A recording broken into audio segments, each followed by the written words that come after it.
샬롬. 오늘도 하루를 사러 가신다고 수고 많이 하셨습니다. 수고하고 무거운 짐진 자들아 다 내게로 오라 가셨습니다.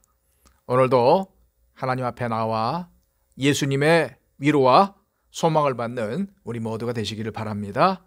기도하겠습니다. 아버지 하나님, 이 수요일 저녁을 맞이하여서 저희들 하나님 앞에 머리 숙입니다. 오늘도 이 하루를 살아간다고 많은 수고와 고생을 했습니다.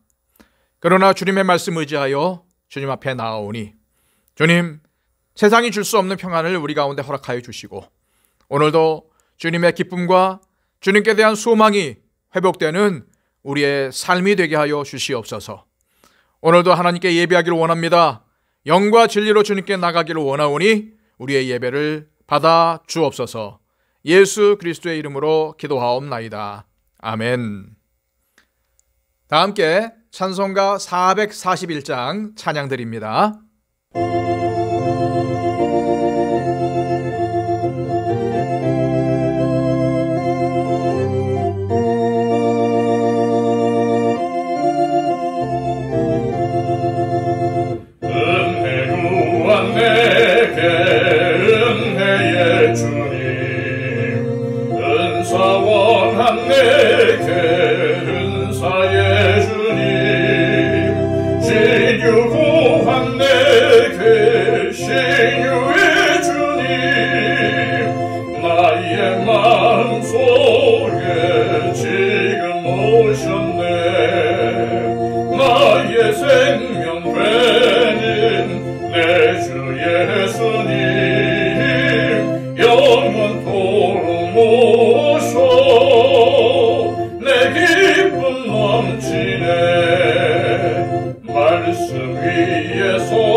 내 기쁨 넘 찬송가 539장 함께 찬양 드리겠습니다.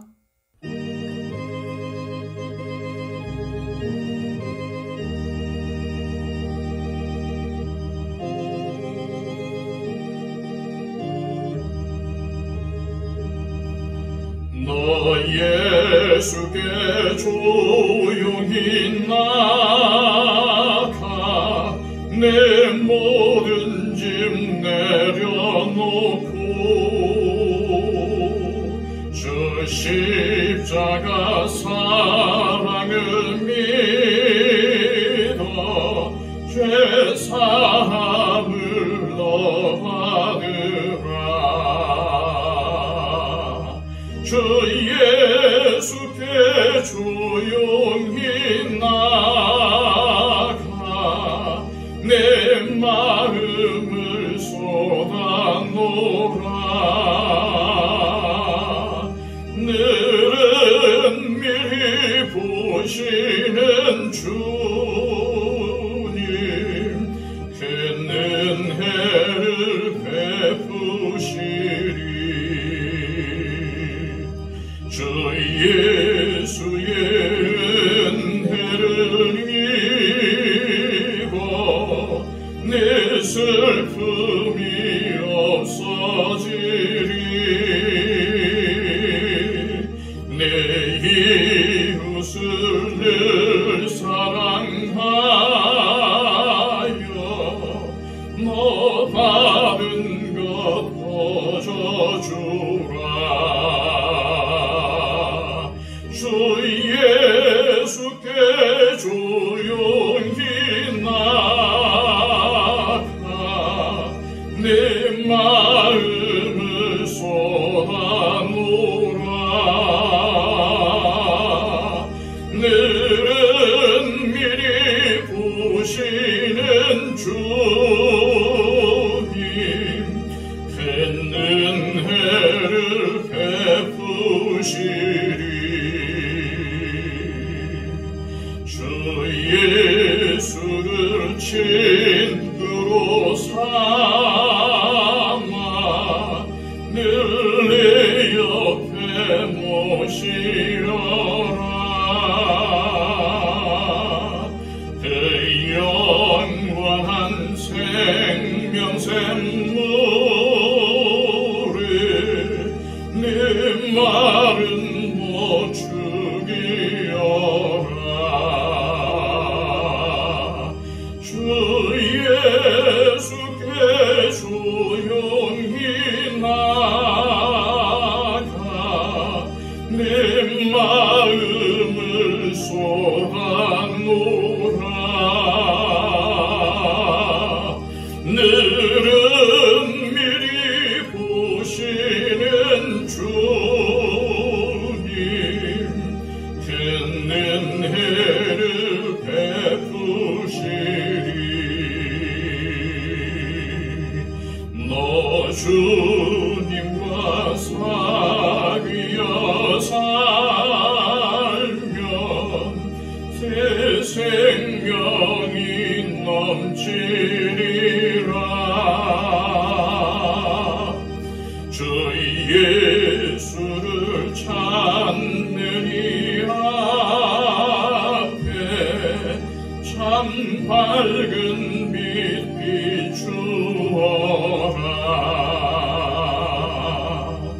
주 예수께 조용히 나가 내 마음을 쏟아놓으라. 늘은 미리 보시는 주님 큰 은혜를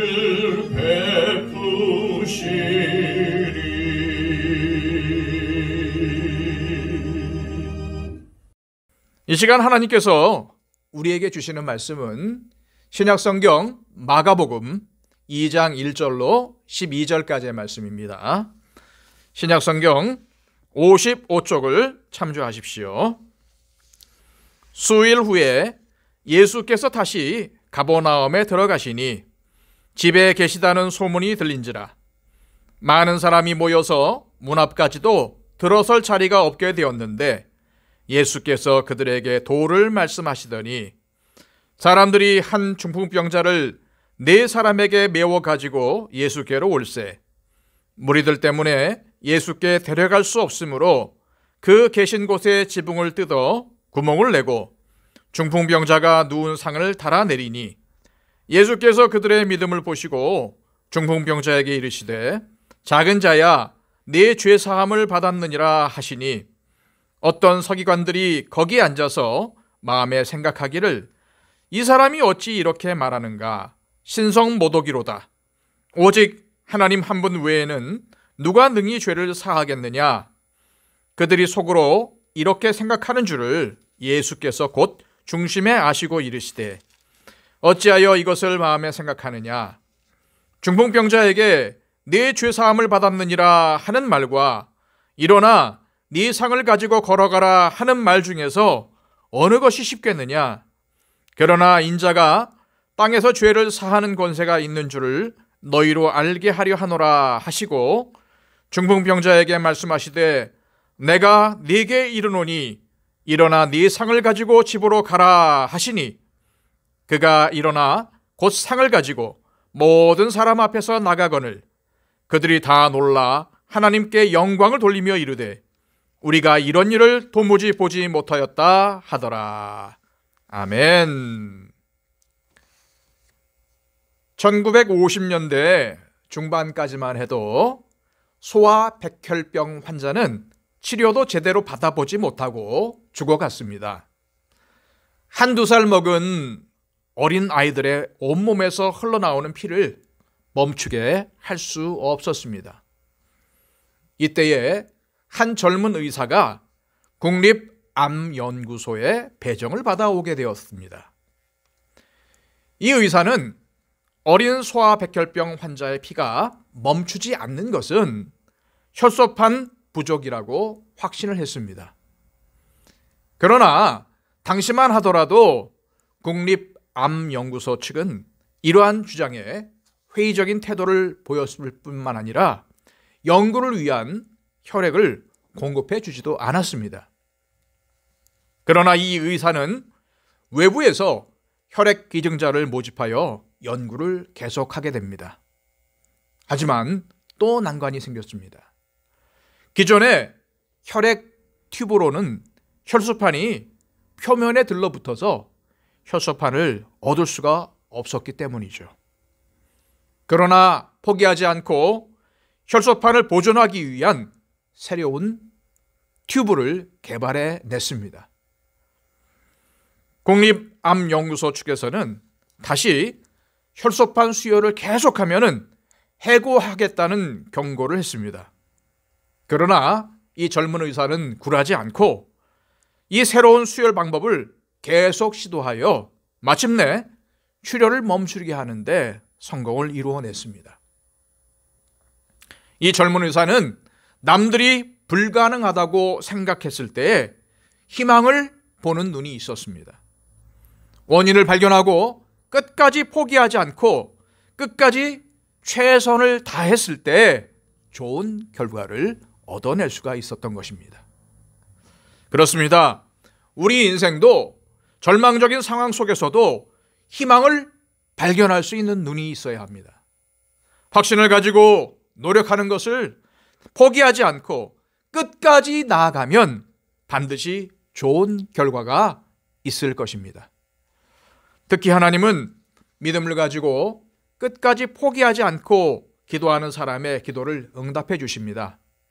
야고보서 1장 5절의 말씀에 오직 믿음으로 구하고 조금도 의심하지 말라라고 하셨습니다.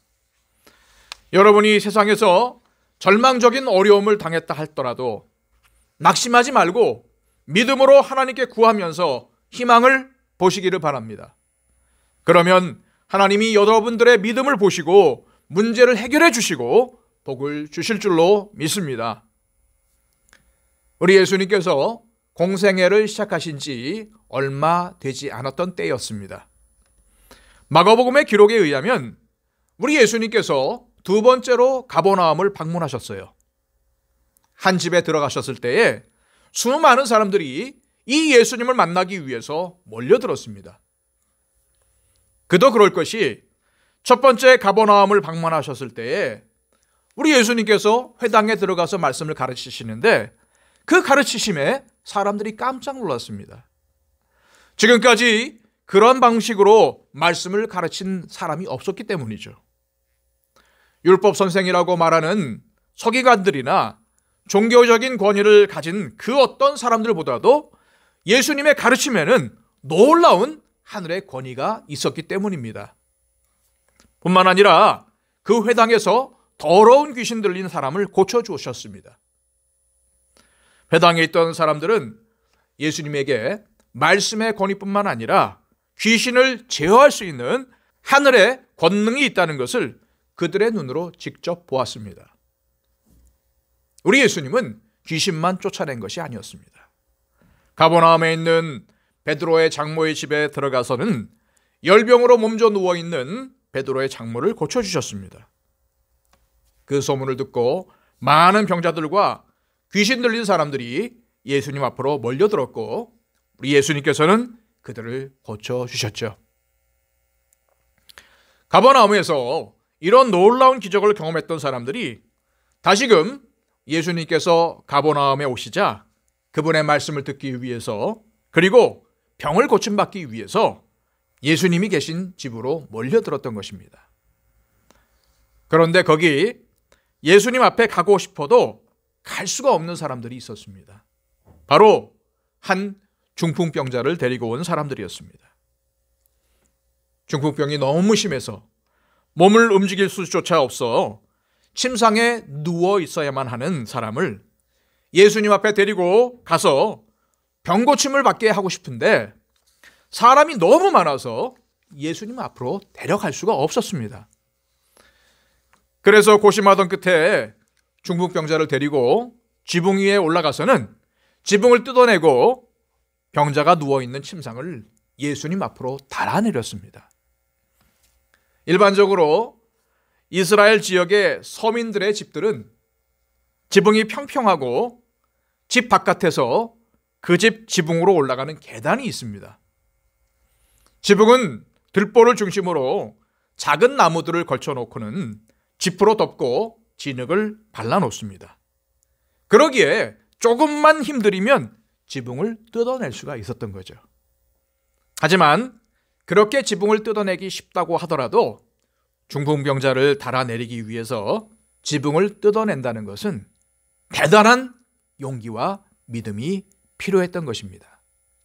가장 먼저는 예수님께서 확실히 자신들이 데리고 온 중풍병자를 고쳐주실 것이라는 믿음이 있어야 가능한 행동입니다. 지붕을 뜯어내고 병자를 예수님 앞으로 데려온다는 것이 분명 정상적인 방법은 아닙니다. 그럼에도 예수님께서는 그런 무리를 나무라지 않으실 것이라고 생각을 했습니다. 더 나아가 집주인이 지붕을 원래대로 고쳐놓으라고 요구하면은 기꺼이 그렇게 하리라고 각오했을 것임이 틀림이 없습니다. 당시 그 상황을 여러분의 마음속에 그려보시길 바랍니다. 수많은 사람들이 집안에 계신 예수님을 중심으로 모여 있습니다. 그리고 그 집 밖에도 수많은 사람들이 몰려들어서 예수님의 말씀을 경청하고 있습니다. 우리 예수님께서 말씀을 가르치실 때에 모든 사람들이 숨을 죽여서 예수님의 말씀 한마디 한마디를 듣고 있습니다. 그런데 갑자기 지붕 위에서 부스럭부스럭 거리는 소리가 들리더니 지붕에 있던 흙과 집, 나무들이 한꺼풀씩 벗겨지면서 집 안으로는 흙먼지가 쏟아져 내립니다. 온 집안이 먼지투성이가 됩니다. 그걸 바라보는 사람들이 가만히 있었겠습니까? 여기저기서 이게 무슨 일이지? 무슨 일이 벌어지는 거야? 라고 수근거리는 소리가 들리더니 글쎄 지붕에서 사람들이 병자를 달아내리는 모습을 보면서 이 사람들이 지금 뭐 하는 짓이냐고, 정신 나간 거 아니냐고 호통치는 사람들이 있었을 것입니다. 그런데도 그들은 그러한 사람들의 반응에 전혀 아랑곳하지 않고 지붕을 뜯어낸 후에 중풍병자가 누워있는 침상을 조심스럽게 달아내립니다.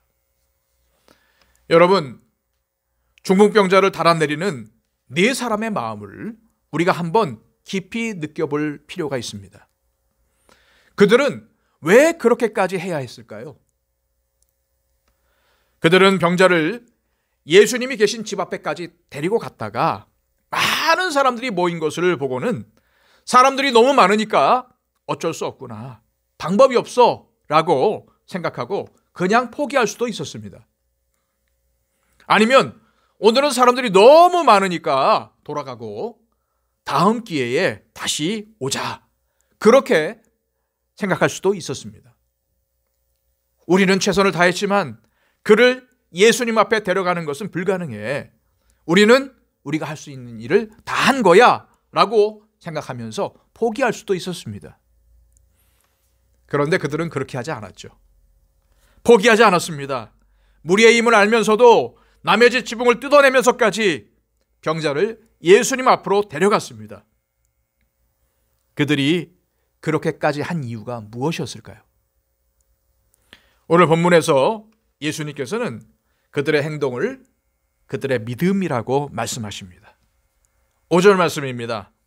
예수께서 그들의 믿음을 보시고 중풍병자에게 이르시되 작은 자야, 네 죄사함을 받았느니라 하시니. 오늘 본문에서 중풍병자가 병고침을 받은 것은 중풍병자 자신의 믿음 때문이 아니었습니다. 그 병자를 데리고 온 4명의 사람들의 믿음을 보시고 예수님께서 중풍병자를 고쳐주셨던 것이죠. 성경에 기록된 수많은 예수님의 치유 이적은 대부분 병든 사람 자신의 믿음으로 고침을 받았습니다. 그런데 반드시 병든 사람의 믿음으로만 치유받은 것은 아니었습니다. 백부장의 하인이 병들었을 때에 예수님은 백부장의 믿음을 보시고 그의 하인을 고쳐주셨습니다. 또 귀신 들린 가나안 여인의 딸은 어머니의 믿음으로 고침을 받을 수 있었습니다. 이처럼 병이 든 사람 본인의 믿음이 아닌 다른 사람의 믿음으로 병 고침을 받는 경우가 성경에 종종 나타납니다. 오늘 본문의 사건도 그렇습니다. 침상에 누운 중풍병자는 자신의 믿음으로 고침을 받은 것이 아니라 그 중풍병자를 데리고 온 4명의 믿음을 보시고 예수님께서 그 중풍병자를 고쳐주신 것입니다. 그러면 우리는 여기서 이런 질문을 할 수 있습니다. 그 4명의 사람들에게는 예수님께서 중풍병자를 고쳐주실 것을 믿는 믿음도 있었지만 우리가 궁금한 것은 그들이 어떤 마음으로 그 중풍병자를 예수님께로 데리고 왔을까 하는 것입니다. 예수님께서 병을 고칠 수 있다는 믿음을 가진 사람들은 많이 있었습니다. 그래서 수많은 사람들이 병자들을 예수님께로 데리고 온 거죠. 그러면 오늘 본문의 이 사건이 특별한 이유는 무엇일까요? 그냥 오늘 본문을 바로 앞인 마가복음 1장 32절로 34절까지의 말씀 속에 오늘 본문의 이야기를 끼워 넣을 수도 있습니다. 다시 말해서 각종 병든 사람을 예수님께로 데리고 오니 예수님께서 고쳐주셨더라. 예수님께 치유받은 각종 병든 사람 속에 오늘 이 중풍병자의 치유를 포함시켜도 될 것입니다. 그런데 성경은 오늘 본문의 사건을 길게 이야기하고 있습니다. 그것은 어쩌면 중풍병자를 데리고 온 그 4사람의 믿음이 남달랐기 때문에 그럴 것입니다. 그것이 무엇이겠습니까? 앞서 말씀드린 것처럼 하인의 병을 고치기 위해서 예수님을 찾아왔던 백부장에게 그 하인은 사랑하는 종이었습니다. 딸을 위해서 예수님을 찾아왔던 가나안 여인 역시 병든 사람이 자신의 사랑하는 딸이었습니다.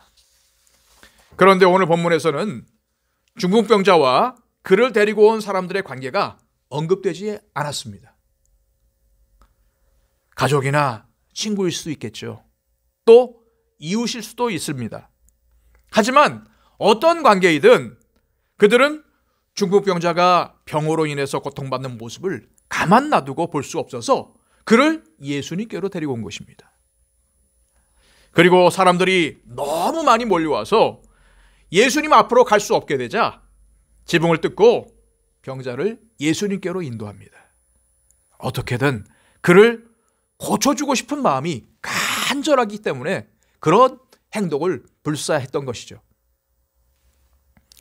우리는 이것을 무엇이라고 부를 수 있을까요? 그렇습니다. 우리는 이것을 사랑이라고 부를 수 있습니다. 사랑은 끝까지 책임지는 것입니다. 한 번 시도하고 노력했다고 그만두는 것은 사랑이 아닙니다. 네 사람이 중풍병자를 데리고 예수님 앞에 왔을 때 사람들이 너무 많이 몰려들어서 들어갈 수가 없었습니다. 그때 그들은 이렇게까지 했으면 됐지 하고 거기에서 포기하지 않았습니다. 끝까지 포기하지 않고 방법을 찾아냈습니다. 왜 그랬을까요? 그게 사랑이기 때문입니다. 이 중풍병자는 예수님을 만나지 않으면 결코 고침받을 수가 없었습니다. 어떻게든 예수님께로 이 중풍병자를 인도해야 합니다. 그래서 그들은 포기하지 않고 방법을 찾아냈습니다. 왜요? 사랑하니까요. 사랑하면 방법이 보이니까요. 바로 그 사랑이 기적을 만들어낸 것입니다. 물론 예수님의 능력으로 그 중풍병자가 고침받은 것은 사실이었지만 예수님께서 능력으로 역사하시도록 예수님의 마음을 움직인 것은 중풍병자를 데리고 온 네 사람의 그 사랑의 마음이었습니다. 그 사랑의 마음이 예수님을 감동시켰고 예수님께서 중풍병을 고치시는 기적을 베푸신 것입니다. 그렇습니다. 기적은 사랑을 통해서 만들어집니다. 기적을 일으키는 방법은 사랑입니다. 사랑하는 곳에는 기적이 나타납니다.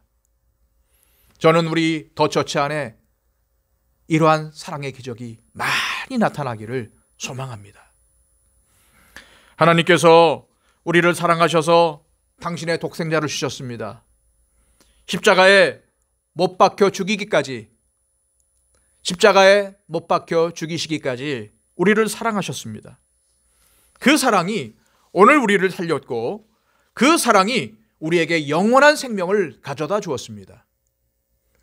이 땅에 오신 우리 주님 예수께서도 우리를 사랑하셔서 당신의 생명을 십자가에 기꺼이 내어놓으셨습니다. 십자가의 길이, 그 고난의 길이 얼마나 힘들고 고통스러운지 우리 예수님은 다 아시고 계셨습니다.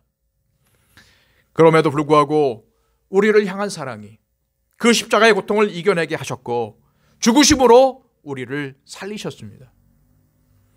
우리를 향한 하나님의 사랑, 우리를 향한 주님의 사랑이 우리를 죄에서 건져내어서 하나님의 백성이 되게 하는 기적을 만들어내었던 것입니다. 사랑은 기적을 일으키는 능력이요 방법입니다. 아프리카에서 서식하는 식물 가운데 유츠프라카치아라는 식물이 있다고 합니다. 이 식물은 사람의 영혼을 가진 식물이라는 별명을 가지고 있대요. 주로 음지에서 서식하는데 이 식물은 극소량의 햇빛과 물만으로 살아갈 수 있다고 해요. 그런데 이 식물의 특징 중에 하나는 누군가가 그것을 건드리기만 하면은 그 다음 날부터 시름시름 마르다가 결국 죽고 만다는 것입니다. 사람들은 그 식물이 너무나도 결벽증이 강해 아무도 접근하는 것을 원하지 않는다고 알고 있었습니다. 그런데 한 연구가가 이 식물에 대해서 오랜 기간 연구하다가 중요한 한 가지 사실을 알게 되었습니다. 사람이 건드려도 죽지 않는 방법을 알아냈던 것이죠. 그 식물을 죽지 않게 만드는 방법은 이런 것이었습니다. 오늘 그것을 만졌던 사람이 내일도 모레도 계속해서 그 꽃을 만져주면 죽지 않는다는 것을 발견해냈던 겁니다. 매일매일 관심을 갖고 만져주는 것, 그것이 유추프라카치아를 죽지 않게 만드는 방법이었습니다. 그런데 여러분, 유추프라카치아만 그런 것이 아닙니다. 우리 인간은 유추프라카치아처럼 만들어졌어요. 우리가 살아가는 방법 역시 누군가의 사랑과 관심을 통해서입니다. 그를 향한 관심과 사랑이 없다면 모든 사람은 시들시들해지고 결국 고독하게 죽음을 맞이할 수밖에 없습니다. 반대로 시름시름 앓고 있는 누군가를 살리는 방법, 점점 죽음을 향해 가고 있는 누군가를 살리는 방법은 그에게 관심을 갖고 그에게 다가가서 사랑의 손길로 그를 쓰다듬어 주는 것입니다. 사랑하는 여러분, 여러분의 주변에 유추프라카치아 같은 사람이 없는지를 돌아보시기를 바랍니다. 내가 주님의 사랑과 하나님의 사랑으로 다가가 손을 내밀어 주어야 하는 사람, 그래야만 다시 살아갈 용기를 갖고 일어설 수 있는 사람, 그런 사람들이 우리 주변에 많이 있습니다. 아니, 어쩌면 우리 자신이 유추프라카치아와 같은 사람입니다. 우리도 그런 사람과 관심 없이는 단 하루도 살아갈 수 없는 사람입니다. 이미 우리는 그런 사랑을 받은 사람들입니다. 부모님께로부터 그리고 이웃으로부터 그런 사랑을 받은 것은 물론이거니와 우리는 무엇보다도 하나님께로부터 그런 사랑을 받은 사람들입니다. 우리가 하나님의 사랑을 받을 만한 그 어떤 자격도 없는데 하나님께서는 우리를 먼저 사랑해 주셨습니다. 세상의 모든 사람들이 우리를 등지고 우리를 나 몰라라 할 때에도 하나님께서는 우리를 단 한 번도 잊지 않으시고 우리를 품에 안아주셨고 사랑해 주셨습니다. 이사야 선지자를 통해서 하나님께서는 우리를 향한 사랑을 이렇게 말씀하십니다. 야곱아, 너를 창조하신 여호와께서 지금 말씀하시느니라. 이스라엘아, 너를 지으신 이가 말씀하시느니라. 너는 두려워하지 말라. 내가 너를 구속하였고 내가 너를 지명하여 불렀나니 너는 내 것이라. 그렇습니다. 하나님께서는 저와 여러분들을 지으셨을 뿐만 아니라 저와 여러분들을 지명하여 부르시며 너는 내 것이라 라고 말씀하십니다. 하나님의 것이기에 하나님께서 우리를 사랑하시는 것입니다. 하나님의 것이기에 하나님께서 우리의 삶을 책임져 주신다는 것입니다. 그래서 두려워하지 말라고 말씀하십니다. 아무리 힘들어도 아무리 어려운 문제 앞에 섰다 할지라도 두려워하지 말라고 말씀하십니다. 그리고 그 하나님께서 젖먹이는 어미가 혹 자식을 잊는다 하더라도 나는 너를 잊지 아니할 것이라고 말씀하십니다. 우리를 당신의 손바닥에 새겨놓으신 것처럼 우리를 잊지 아니하신다고 약속하신 것입니다. 우리는 하나님께로부터 그러한 사랑을 받은 사람들입니다. 이제 우리는 그 사랑을 나누어야 합니다. 그 사랑을 누군가에 흘려보내야만 합니다. 우리가 사랑을 흘려보내는 그것이 기적의 장소가 될 것입니다. 우리의 사랑을 흘려보내는 것, 그것이 기적을 일으키는 방법입니다. 그리고 그렇게 우리가 받은 하나님의 사랑을 흘려보낼 때에 우리의 영혼에도 하늘의 은혜가 깃들고 그렇게 흘려보낼 때에 우리의 영혼도 살아납니다. 우리가 우리 주변 누군가에게 눈을 돌려 그에게 눈길을 줄 때에 그 눈빛으로 누군가가 다시 살아나고 그로 인해 나도 다시 일어설 수가 있게 됩니다. 하나님의 사랑이 머문 내게 영원한 생명이 주어진 기적이 일어난 것처럼 내 작은 사랑이 머무는 곳에도 기적은 일어납니다. 그리할 때에 하나님께서 우리의 믿음을 보시고 많은 사람들에게 주님의 사랑과 은혜를 베풀어 주실 것입니다. 기도하겠습니다. 하나님 참으로 감사합니다. 오늘 말씀을 통해서 우리의 마음이 따뜻해집니다. 중풍병자를 돕는 누군가가 있었기에 그 중풍병자는 예수님을 만날 수 있었고 제사함을 받고 병도 고침받을 수 있었음을 우리는 말씀을 통해서 보았습니다. 그렇습니다, 주님. 내가 중풍병자를 도운 그 누군가가 되기를 원합니다. 주님께서 나에게 베풀어 주신 그 사랑을 내 주변에 있는 사람들에게, 나의 도움이 필요한 사람들에게 베풀어 줄 수 있도록 우리의 마음을 열어 주옵소서. 주님께서 그들의 믿음을 보시고 중풍병자를 고쳐주신 것처럼 주님께서 도우시는 나의 믿음을 보시고 내가 돕는 사람들에게 하나님의 은혜가 넘쳐나게 하여 주옵소서. 예수 그리스도의 이름으로 기도하옵나이다. 아멘.